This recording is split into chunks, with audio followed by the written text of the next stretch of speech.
কোটা আন্দোলন ঘিরে শিক্ষার্থী আবু সাইদ নিহতের ঘটনায় রংপুর পুলিশ লাইন্সের এএসআই আমির হোসেন এবং মেট্রো তাজহাট থানার কনস্টেবল সুজন চন্দ্রকে সাময়িক বরখাস্ত করা হয়েছে।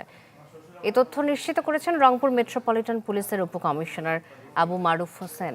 তিনি জানান, ছাত্রদের আন্দোলনে অপেশাদার আচরণের কারণে আমির ও সুজনকে বরখাস্ত করা হয়েছে।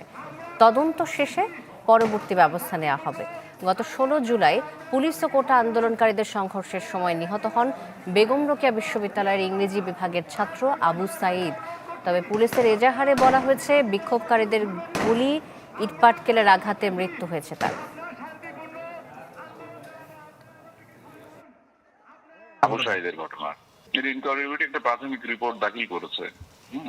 তাতে এই দুজনের অপেশাদার আচরণ পেয়েছেন তাদের ইনকোয়ারিতে, যে কারণে তাৎক্ষণিকভাবে এই রিপোর্ট দাখিল করে মায়েদের সাসপেন্ড করা হয়েছে। এখন ইনকোয়ারি চলছে, বিস্তারিত রিপোর্ট আসলে তখন আবার হয়তো দায়িত্ব নির্ধারণ করে তখন চূড়ান্ত ব্যবস্থা হবে। 100% কপার কন্ডেন্সারে তৈরি ভিশন ফ্রিজ, তাই গুণে মানে অটুট থাকে বছরের পর বছর।